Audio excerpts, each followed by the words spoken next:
Welcome to the P.T.S.D. podcast with your host, comedian and military veteran, Bernard the Laugh Therapist Hines, where we discuss P.T.S.D., processing traumatic situations differently, and give you tools to help you overcome the stigma of seeking help. If you're ready to be inspired, then welcome to the Stigma-Free Zone. Here's your host, the Laugh Therapist himself, Bernard Hines. What up, what up? It's your boy, Bernard Hines, a.k.a. the Laugh Therapist. And listen, I want to thank everybody and welcome you to the P.T.S.D. podcast, Processing Traumatic Situations Differently, y'all. Here, we try to inform, enlighten, and become advocates for one another as we learn more productive ways to process our trauma. Welcome to the Stigma-Free Zone. And listen, y'all, today, my guest is Mr. Arron Muller, the Black Therapist, y'all. He is part of the Jamal Bates Morning Show. He does a segment on there, y'all. But listen, put your hands together, y'all, right now for Mr. Arron Muller. What's up, homeboy? What's up, man? Thank you. What's good? Not much, man. Look, man, tell the people just a little bit about yourself. Yeah, I'm a licensed clinical social worker and therapist from New York City. I've been in the field for 10 plus years. I have a private practice with my wife. We started 5 years ago. I'm a father of two, a 6-year-old and a 3-year-old. Woo. And I do a few things. I'm a college professor, I'm a school social worker. So I do a few things. Okay. So this is what I like to tell folks. See, I bring qualified people up here. See, you licensed. I'm not licensed. I'm just medicated. So I'm the one to get us in here. So, I'm not licensed. I'm just medicated. You the one that's licensed. So people want to hear from you on this topic, and they want to hear from me on the stage telling jokes. So listen, That's man, right. Thank you for joining. Thank you for joining me. It is we've been trying for time to get you on, but as we have seen in this time right now, with mental health, and I know we want to bring up Twitch. When what happened to Twitch, people are like, whoa, what's going on? So people are looking more at their mental health, as we should. We didn't write down no questions for you. We just gonna come from the hip, and I know you got me and I got you. But I want to ask you, why is it such a stigma for Black men to go to therapy? Well, I get that question. That's like the number one question. Okay. The stigma. Yeah, that's a great way to start it off. It's just how we are conditioned as society. Okay. As a man, we associate having a mental illness as a sign of weakness, that you Correct. are not able to take care of yourself or handle when you playing ball and injure yourself, that's not weakness, right? Correct. Okay. Right. But it's a similar vein. It's an injury. It's a medically something that, challenging going on with you, whether it be anxiety or depression, whether it be schizophrenia, whether it be bipolar disorder. It's a medical condition. Some Correct. people question whether it be medical or not, but so it's something that you go to a professional to address. But when we think of mental, we think of that as being a weakness. Correct. But as men, you are strong, you are that we equate with manhood. So if you are feeling anxious or feeling down or feeling sad, that is equated with not being a man. Wow. And wow, that is so true. That is so true, especially being in me being in the military. We couldn't really show no weakness. It was like, drive through, push through it. Then you get out, now you're trying to get your disability and stuff, but you didn't put yourself through so much hurt. But that was good you said about injury, because when we went to my therapist, my therapist actually broke down to her and showed her like a 3D model of the brain and said, this is the part that's injured. Right. It's an injury. So when people hear that, it's like changing the words. That's powerful. Well, absolutely. I've seen you have been on a lot of shows. You've been on the Breakfast Club. You've been on Fox. You've been everywhere on CNN. But what are some of the things you are doing to create places for men to feel comfortable going to therapy? Well, this year we first men's mental health conference Okay. that my nonprofit um, kind of collaborated with my university where I attended and where I'm Okay. currently an adjunct professor. We had our first Black Men's Mental Health Conference. It was a panel of all Black male therapists and educators, and we had Okay. breakout rooms and kind of just created that space for men to talk. It was free, there was no entrance fee to get or anything like that. So I was excited about that. We're going to have it again next year, again in New York. And Okay. then I created a couple of movements. Oh. So I created Black Kings Need Therapy too, which Mm. is a movement to encouraging Black men to go to therapy. And I Okay. recognized that we're not going. And it's documented that Black men are least likely to get the help compared to Mm. all other races. Wow.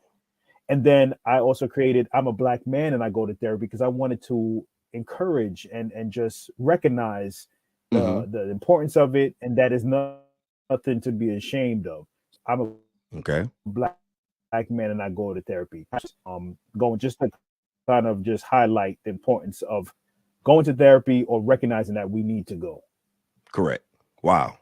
That's good right there. Because definitely we need to go. We need to go. There's a lot of stuff that, trauma from childhood and all this other good stuff, and just pressures of life itself. Pressures of life Right. itself. So what made you come up with the name The Black Therapist?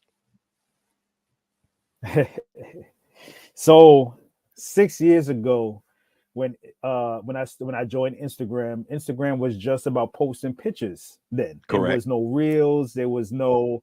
It was just a place where you post pictures and you could change your Correct. filter. It was just this little thing. This was Mm-hmm. early on.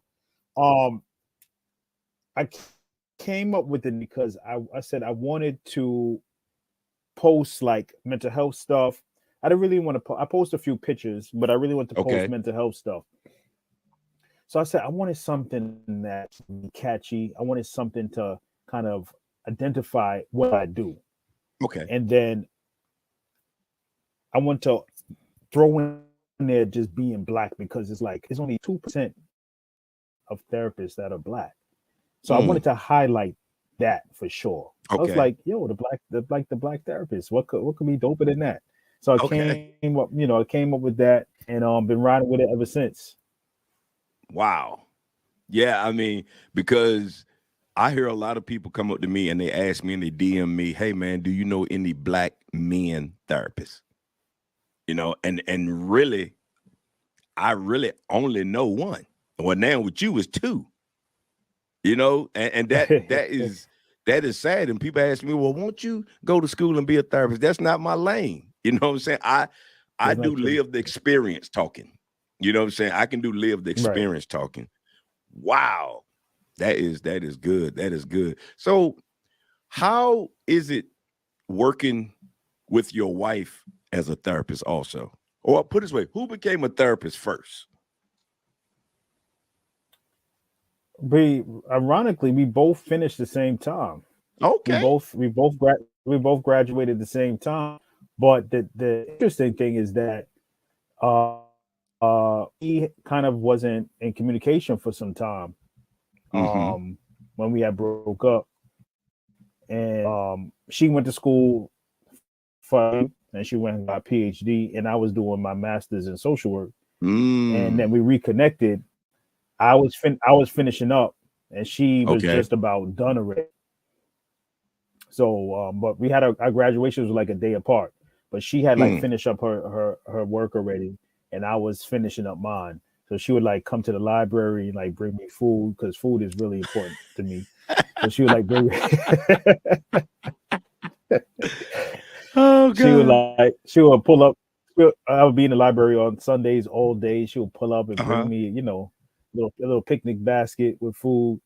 You know what I'm saying? Mm. So, yeah, so we both connected. Yeah, I didn't, she was doing her PhD and I was doing social work. So, Right. Okay. But Well, it's great work. It's great working together. It's something we wanted to do. We wanted to impact the lives, especially in the African American community here in New York. So that's what we okay. always said we want to do. We want to open up a practice, and it's And y'all, been great. You know. and y'all doing it. Y'all are doing it. Wow.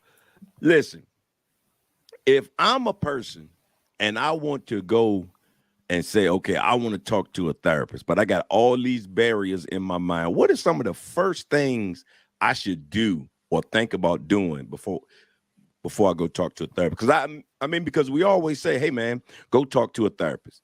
But maybe I don't know what to, what to say, what to do, or maybe I'm nervous. How can I get over that fear? Right, and that's the biggest thing, because sometimes there's still talk about mental health. Everybody's talking about it. There's still people who don't know how to get in contact with therapists or what a session looks like. So Okay. first thing is that there are a variety of ways to connect with this. If you have insurance through your employer, Okay. you can look through kind of their directory and get connected with a therapist that way. That's covered under your plan. So you may have a copay, which is just a portion that you may pay, which can range between $0 Mm-hmm. and the most I've seen is $75, but it could be anywhere in between. And that's a copay you give to the therapist for the session, and then the insurance Correct. company pays for the rest. Also through Got it. through your employer, there's EAP, assistant, Mm-hmm. employee assistance program, and you can get a number of free sessions through your employer. Some people have some reservations around that, thinking Yeah. that the employer may have that information. Um, they should not, because there's a HIPAA law in terms Okay. HIPAA in terms of like confidentiality. So they should the employee should not know what's going on during the session. So they should. I just want to allay people's fears around EAP. Um, Mm-hmm. and then there's the Boris Henson Foundation, and that is Taraji Henson. She has a foundation where they sponsor sessions, and there's Black Men Heal that sponsor sessions as well. In addition to that, there is Clinicians of Color. There's Mm-hmm. Black Therapists Rock. You Okay. know, there's a number of directories that specialize for us. There's Mm. Psychology Today also has the directory for Okay. therapists, and you could put in your zip code, you could put in what insurance you have, and also knowing what you want to address. Maybe you want a therapist that specializes in anxiety, or specialize in eating disorder, specialize in depression, specialize in Mm-hmm. marital challenges. So you could put in what you want to address as well, Got and it. then you can Mm-hmm. contact the therapist to schedule a session or schedule a consultation. Some therapists do consultations, so you can Right. find out what they do. You can also contact the therapist and say, hey, I don't have insurance, or I don't want to use my That's the insurance, main one. but Yeah. yeah, but do you have something called a sliding scale? Sliding scale is that you can pay for your session based off of your income. A lot of people don't know that. Mm. No, But you don't. ask the therapist, do they offer a sliding scale as well? Uh, you know, Wow. financial challenges can certainly be a barrier, Mm-hmm. but I would say that there are programs to kind of help and aid in terms of getting the therapy services that you do need. We also look at how you could kind of scale and kind of maybe budget for it as well, Mm-hmm. That's for right. your sessions, and kind of make it, maybe nails done every week, and maybe and there go your right there. You know what I'm Right. There saying? you go. There Uh, you go. There it's you go. it's just about it's about perspective. It's about Right. perspective. You know what I'm saying? Okay.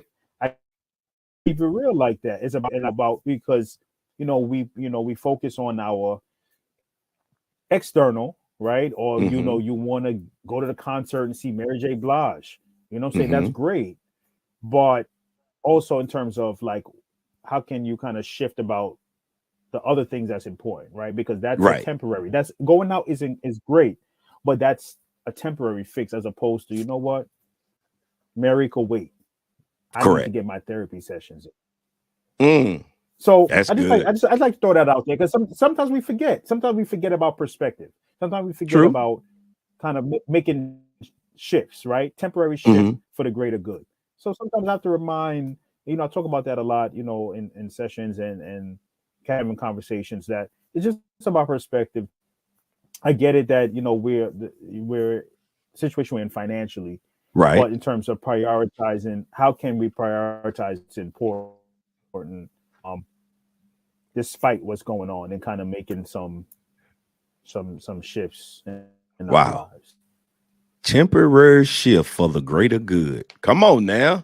So we had the temporary shift Hey, for the I mean, greater good. Then we had the sliding scale. You can ask, you can see about sliding scales. If you don't want to use your insurance, you can ask that question. And people really right. shouldn't be in your business because of HIPAA, correct? Absolutely. So, right. So Correct. your employer should not be interfering with EAP services at all. They should not have any information or anything like that. That's total violation.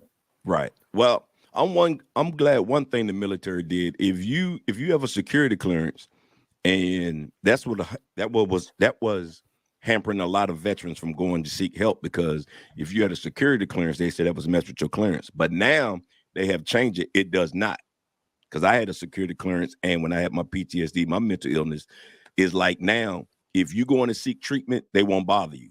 But if you out Mm, here not seeking treatment, but you robbing folks and you doing all this other stuff, then that's when it becomes an issue.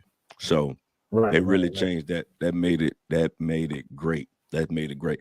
Listen, y'all, we are sitting here today, however you listen to this podcast, we sitting here talking to Mr. Arron Muller, the Black therapist, all the way from New York City.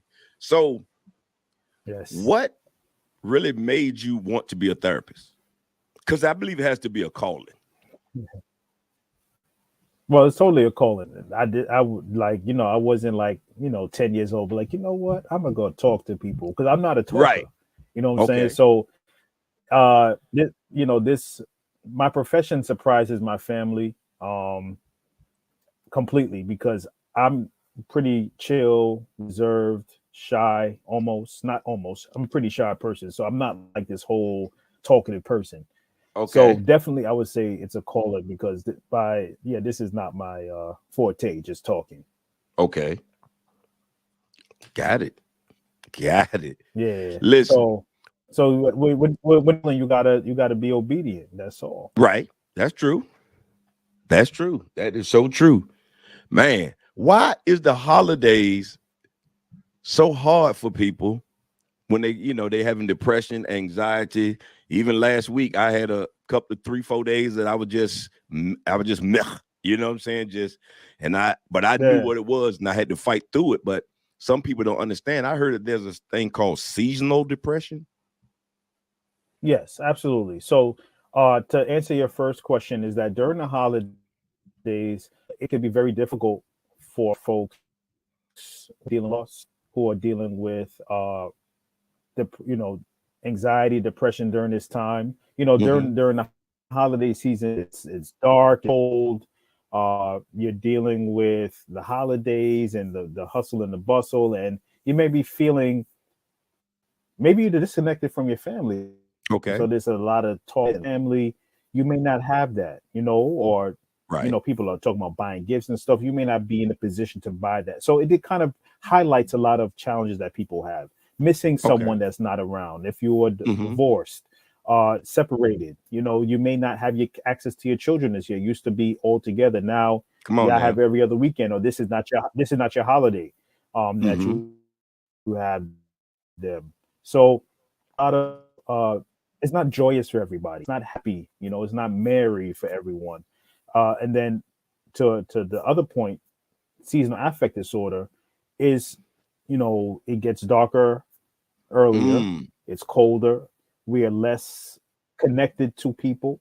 Okay. During the summertime, it's warmer. You're out doing things. Thought The about sun that. is out. Hmm. Chill outside. We're not as active as much. So we're not getting that sunlight. We're not getting that Wow. communication, that socialization. So that creates, loneliness and anxiety and depression.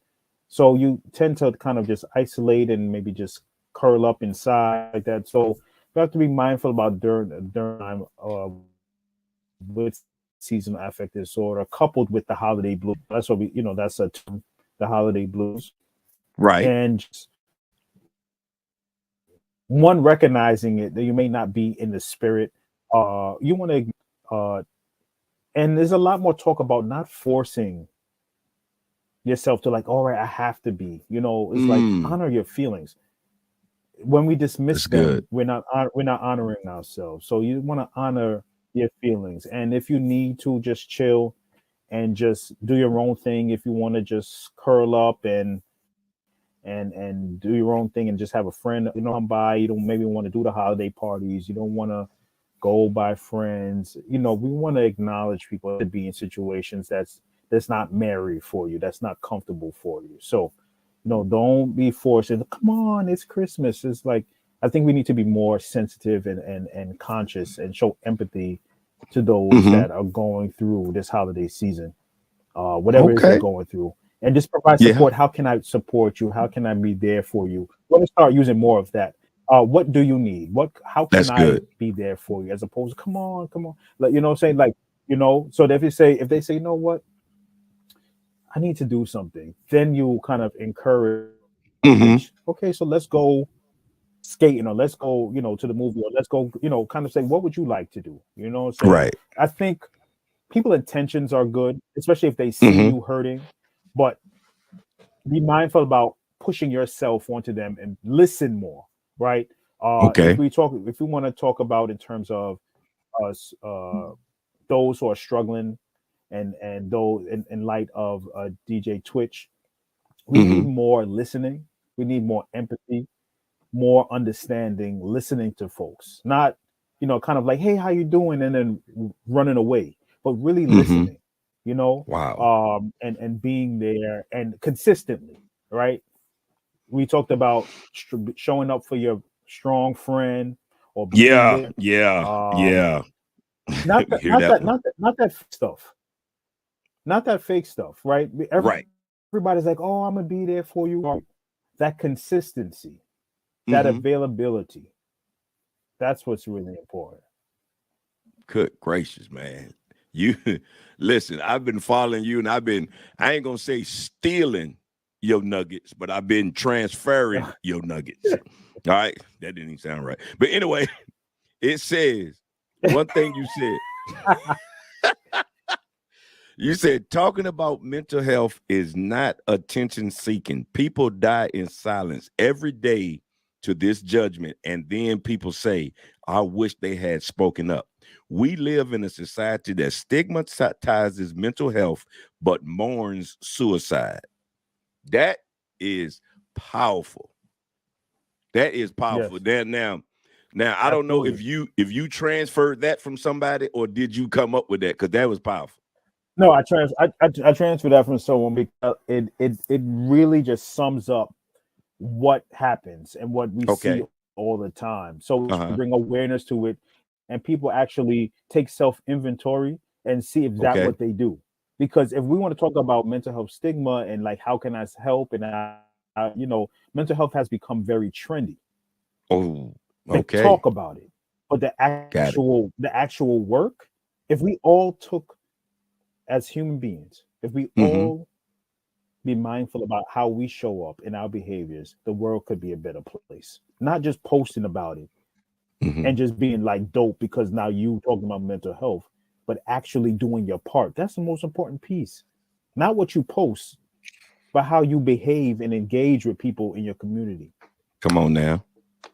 Come on now. Say that one more time. Not how you post. Say it again. Yeah, not how you post, but that's all we see. But how you Right? engage with your brothers and sisters, how you engage in your community, how you engage with your tribe. Do you Mm-hmm. show up as you post? Wow. That's good. That's good. That's good. Listen, y'all, we talking to Mr. Arron Muller, the black therapist, y'all, and he's dropping some nuggets here. He is dropping some nuggets. Listen. Now I know the new number that came out, 988. Okay, that's the mental health number. I guess sort of like 911. Right. I don't know if you know. I know you know about this, but if someone was to call that, how does that work? So, to my knowledge, with crisis hotlines, it's 24 hours, and they have Okay, someone to pick up the phone. And if you're in crisis, they will help you, support you, and kind of work with you while you're in that acute state, and then provide resources so that you continue long term based off of your area where you are. okay, that's good So because that's kind of like how a crisis hotline works. okay, that's good because I know people say call this number, but some people just want to know, well, what's on the other side. Well, you won't know until you call. You know what I'm saying? Right. And Right. sometimes they want to talk to somebody who really don't know them or anything like that. Right. Yeah. Now, I know in this climate right now, what is going on, I know a lot of Black people are cautious about calling the police when there's a mental illness going on in the family because we have seen people die, when Right. the police is called for mental illness. So I know in some cities they have a crisis team that rides with the police or shows up with the police. How does that help in that situation? Well, absolutely helps. And then if they have police that are trained, such as they have police that are trained with DV training, if they have to, because a police going to a DV situation is one of the most dangerous calls to get. That's So, domestic violence, right? similar, yeah, domestic violence. Okay. Similar to when they have a call about someone demonstrating severe mental illness, it's important that the police comes and approaches with as much empathy and support as possible, but also they want to ensure that they go home to their family as well. That's true. So That's right. it's a really good situation in terms of just ensuring the safety one. Oh, that's a very challenge because you don't know what state that the person is in, Correct. because they may not be fully aware, and their power, they may be strong, very erratic, very irrational. Mm-hmm. So oftentimes they may you have to use extreme force, unfortunately. So Mm-hmm. people are very afraid to call because you never know, and they may startle them even more if Right. they are trained, if they are frightened themselves, because it's a very scary situation, right? So Correct. they're trained to, by any means necessary, Mm. and to go home to their family. So it's a very touchy area when dealing with those calls. It'd be great if more law enforcement is trained. I feel Mm-hmm. like, especially the state that this country is in, that I Right. think a lot more officers should definitely be trained in that, in terms of how to mitigate those calls when someone is demonstrating those behaviors. Wow. I think more family members should be trained and de-escalating and trained in situations like that because like I said, with me, my family knows my triggers. They know situations that I'm in, that like me and my daughter last week. I mean, me and my daughter 2 days ago, we went Christmas shopping. You know what I'm saying? My daughter's been to my therapist. She know my triggers and stuff like that. So she was checking on me while we was in the mall. Dad, you good? You good? You seem a little anxious. You good? And I was getting anxious. I'm hyper vigilant. I'm hyper. I'm looking Right. everywhere, making sure where's my way of escape? Is this going on with? And my family knows that, so they understand. Okay, we ain't gonna be in here much longer. So that Right. also helps a That, person that's because that's yeah. That's very important. I correct. think that's good. That the family members know. The challenge is, you know, sometimes the family can kind of also bring on some of the Hmm. anxiety as, That's right. and so it could work and it could not work, because then they could probably exacerbate a Correct. situation. Correct. So it's good to, I feel like families should know, but there's some cases where the family may have exacerbated it, and then maybe they may not be the best uh person. They may need someone outside to Correct. kind of Correct. remedy the Correct. situation with the Correct. issue with the family. So Correct. that's where family and law enforcement, the mobile crisis team, it should just be a wraparound of support That's in that good. time. You know, That's good. You're right. You're right, because sometimes family can take you there. They can take you, right, and right, because right, like as we talked about earlier, in the holidays, there are a lot of people that's going back around family members who they have traumatic situations with. You know what I'm saying? right, And if and you they're don't, forced to, or out of to deal with them, or guilt, or like, oh, I gotta go because I gotta see Big Mhm. Mama. But there's other people there too, right? So Correct. it's like, how do you deal with that? Wow. That is rough. That is Yeah, rough. yeah, it's a lot. N- It's It's a a lot. lot. It's a lot. It's a It's a lot. lot. And some people go to therapy to even process that. Like, I have to Correct. go around my family, or I have to hit the holidays is coming again. How do I deal with that? And just learning tools, and learning how to be present, but also acknowledge your feelings, and how to use coping skills to kind of work through that. Hmm. Um, Dealing with those family members, or dealing with the holidays, and it's your own time to process that. The Right. difference between going talking to your friend and going to a therapist is that, with the friend, it's kind of like this real dialogue of like, me too, and kind of this back and Mm. forth, Right. as opposed to with a therapist. Now it's solely about you, and you don't have to worry about things being thrown back in your face. Or Hmm. oftentimes with friends, you omit certain things. You may Okay. not give the entire That's conversation or the good. entire situation. That's good. So with the therapist, it's kind of a more of a uh entire real story, and then Hmm. you can get kind of real feedback, because you're telling your friend, something that occurred, but you're leaving out the part where you gave the dude money. You know what I'm saying? And because you Right. didn't want to judge you, like you gave him money again. You know what I'm saying? So you might leave that part out, but that's an Wow. important part of why Correct. the situation. You know what I'm saying? So with the That's therapist, you don't have to good. do that. Even though some people do that with therapists too, but you don't have to leave out information. There's not judging. There's no like, why you do that? No, there's not Right. none of that. Nobody wants to hear Right. why you do that. Don't. You may get some friends.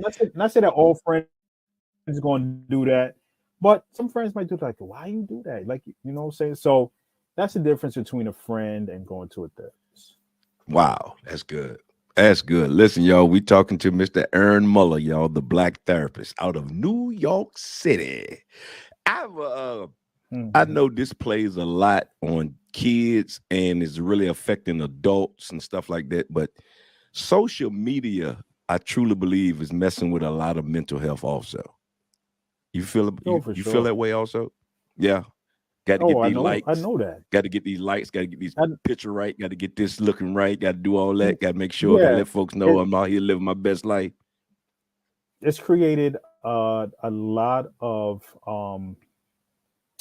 desire to look perfect and be perfect, Okay. even if it's not real, Mm. but just Correct. the fantasy of it all, and the Okay. likes, right? The attention uh Mm-hmm. gives us that dopamine. It makes us. It's like that rush. It's like That is true. it feels good. Like it rushes through our body, and we want more and crave more and crave more. That is Uh, true. Disconnects us from reality. It kind of creates kind of just those who are feeling less than, that Mm. they're not measuring up, whether it be physically, Okay. whether it be financially. So you're like, well, I Wow. don't look like that, or I don't dress like that. Look at that crib. Look at that. So everyone is just looking, Mm-hmm. and we're Mm-hmm. comparing. Even if we have a 19-year-old comparing themselves to a 45 and 50-year-old, you're like, bro, you Right. haven't even worked. But it's like Right. that, I want that Maserati. I want that Right. house. Like, it doesn't allow you to go through the stages of life that we Mm-hmm. know that we go through. And then we look Correct. at, YouTube sensations, and folks that are Mm-hmm. 19 that are making $2.7 million from. Correct. So there is no kind of trajectory now of like work hard, do what you need to do, whether it be a trade or school, and kind of build yourself up. No, there's not. It's like immediate millionaire status by the time Yeah. you're 10. Yeah. So what does That that is do? true. Right. So everything fast. Everything is about income, about how you look. How That's a lot. Yeah. But now we're That is. throwing mental health into the fore. Like but you gotta take care of your mental health. You gotta take care of your mental health. How? How? Mm, That doesn't mm. make sense. Wow. Because the phone is You in your know hand what I'm saying? 24/7. We're not acknowledge. Right. We're not having, minimal human communication or Correct. interaction. Comparing ourselves, which is the theft of joy. Right. Mm, So how can we maintain our mental health when we're constantly comparing ourselves to others, trying to get rich quick through, get mm-hmm. 2.7 million dollars because we're going to make people laugh, or Mm-hmm. get views and get likes, Mm-hmm. and it's a lot. Yeah. There's a It's a lot. lot. It's a lot. I have a 19-year-old. She'll be 20 in January, and I have a 17-year-old. And yeah, it's like people say, well, you can control your kids' social media. Yeah, you can to a point. Like my daughter's in Right. college, so I still monitor social media, but I mean, I'm sure they see stuff that or know how to go to places that we don't even know. So you just have to For sure. be prayed up and just know you raised them right. I guess That's it. that Right. Just give that's them the that. tools, and that's it. The There you go. foundation. There Right. you go. And that's what we got to always think about. These are tools to help us through life. Now, Yeah. Mr. Muller, suppose I come to you as a therapist and me and you not vibing. So I'm gonna say, you know what? I ain't even gonna try no other therapist because the first one I tried, we didn't vibe. Is that true or false? That happens a lot. That happens a Mm-hmm. lot. But you know, therapy. Finding therapists is like dating. It's about finding that right match. There you go. And I tell people, it don't stop you from going on Tinder and trying to go date again. So Come swipe on. again. Come on. That You know what I'm that's what I saying? want So to hear. swipe again. Don't stop you from going to the club when you had a bad experience at the club. Right. You go Yeah. right back on Yeah. Friday or Saturday night. So same thing. You know what I'm saying? Yeah. And I always, I like, did you, like, when you went in, did you really try? Because if we Mm, have apprehensions about something, right. are you gonna give 100%? Well, I tried. Mm-hmm. Did you really try? Did you really, Mm-hmm. like, give it, trust the process? You know what I'm saying? It's Correct. uncomfortable, but did you sit in that discomfort, or you're like, I don't like him. Look how he breathing. I don't like him. Did you really give it that time? You said look So I like you always say breathe. that. But if you Right. nah, people find anything. But if you really don't mesh well, then I say, maybe you say, what, I try to do it, but you know what, I really feel like I was a therapist. I say explore. You know what I'm saying? Mm-hmm. That's Explore right. and let the person know. I'm going in another direction. There's a whole thing about ghosting therapists. Also, some people just stop Okay. showing up. Okay. This called ghosting therapists. Like they just stop showing up, and you don't know what happened. Right. Um, but I think it's helpful to say, I really think I could benefit from someone else. We understand that. We can say, well, I can help you, Mm-hmm. refer you to someone. That's what we Correct. do. Correct. So, and this, we don't talk about this enough, but it's like we also want to model how to terminate situations and relationships, how to communicate. Mm. So you can say, Aaron, I think I need to go with someone else another direction. And I can say, Bernard, I really appreciate you sharing that, how I can help you find someone. That's Mm-hmm. modeling effective communication in relationships. That's It didn't good. work with us. It's okay. It's all right. But when you ghost in your therapist, 9 times out of 10, you ghost in your personal life and relationships too. Wow. So Wow. I Well, always say I encourage that. I encourage that right. that That's healthy good. disconnection, that healthy That, termination, that's as we good. call it. That's good. That's good. And I believe a lot of people terminate therapists because now we get into the meat of it and it requires you to do work. You know what I'm saying? When Right. So it could be very uncomfortable. Like, yeah, you'd be really yeah. uncomfortable. And imagine it just sharing that, like, wow, this is getting scary. You could Hmm. process and talk about that. There you go. Like how can we provide safety as Okay. you're going through this time, as we bringing up, as we get knee deep into some of this really uncomfortable Hmm. stuff. How can we work Hmm. through that? How can we provide you additional safety? How can we make sure that you're going to be okay? Wow. That's good. Because that's what people Yeah. want. They want to know, I'm basically spilling my life out to you. You know what I'm saying? Yeah, but It's they don't wow. verbalize that. So oftentimes they don't verbalize it. They just ghost because it's like, oh nah, we get into that place, and it's like that's not the time to leave. That's the time to Okay. really, um, really continue. But Hmm. if you're fortunate enough to kind of it come out in the therapy session, is like sometimes we may recognize it from tears, we may recognize it from your affect changing Hmm. during the session, or just the series of sessions that we see that there's a difference. We may say, you know what, look like we're really getting to a place now. The therapist may recognize it. But if you kind of disconnect or stop ghost before that time, they may not know, and just maybe you just stop coming, or you say, I can't make it to reschedule your appointment. I can't come. That often happens. Right. Wow. Woo. I know a lot of people be saying, that they're numb to situations. Like me being in the military and going to war, I was numb to death because we saw it Right. so much, we heard about it so It's all much. I right. just I just became numb to it. But now I'm not in the military, so some of that numbness is still there. But my wife has told me this year she has seen me cry more than any time of the 11 years we've been together. And to Mm, me, that is beautiful for me because now I'm getting in touch with, that's an emotion that I want to be able to feel. yes. If I feel like, a friend of mine or somebody in the past, and I can cry about it and be okay. When at first I was like, I ain't crying. It's part of life. Yes, it's part of life, but that emotion I'm bringing back up again. Right. It doesn't mean that because a part light doesn't mean that it doesn't hurt, nonetheless. Correct. There you go. Because we Right. always say, that don't bother me. That don't bother. Oh, it bothers you. It bothers you. My goodness. Absolutely. My goodness. Listen, y'all, we are sitting here talking to Mr. Arron Muller, the black therapist, y'all.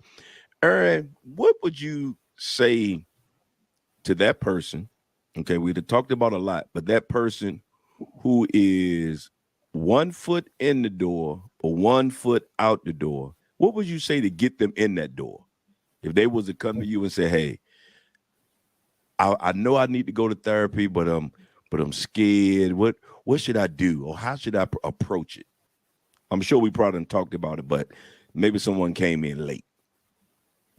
Well, definitely, this is not something that you could force on someone. They really have to be ready to do it, such as going to the Okay, gym, such as giving their life to Christ. This is not a forceful situation because you have to be the one to continuously do that work and be consistent got it. with it. But just kind of exploring kind of what is some of the apprehensions about it, what are some of the anxieties about Mm-hmm. uh going to this 1 foot in, 1 foot out the door.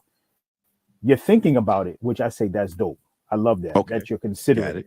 So Mm-hmm. how can we kind of push it towards the next step? It may come from of just not having information, as we talked about earlier, just in terms of like where do I find one? How do I want a man? Do I want a woman? Do I Okay. want do I want a black therapist? Do I want a white therapist? Really Mm-hmm. about knowing, kind of exploring what you want, and that Right. trial and error period. So it's really one information and knowledge. We could make a more of an informed decision. So sometimes my anxiety comes from the unknown or what I've seen Mm-hmm. on TV. This is what do you read minds? Or Man, that was good. That was good.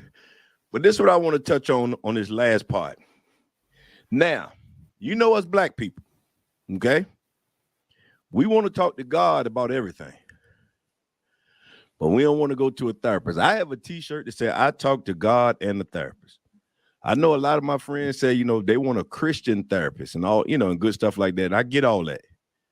But how is that being a stumbling block for us as Christians, going to a therapist?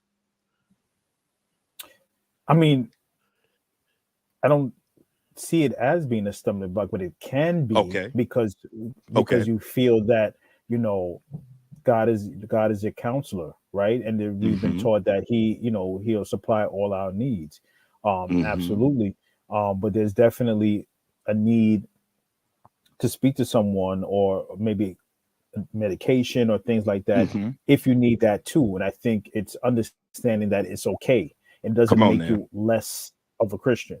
I think it's really just working through that guilt and that shame, similar to the stigma, right? So there's right. So there's a stigma, right? There's a similar stigma in the, whether it be in the Christian community in terms of like not relying solely on God, right? But making that shift, making that shift that it's absolutely okay to get the help. Saying that is, if it's a medical issue, there you're you gonna go to the doctor. You're gonna go to the ER. There you go. All right. If you're in need of legal assistance to prevail, you're also going to legal. You're going to go to a lawyer and get help as well. There you go. Similar vein in terms of it doesn't shift your faith at all, because you can pray in a therapy session and pray for a therapist that is sent for you to help you process what you need to go through.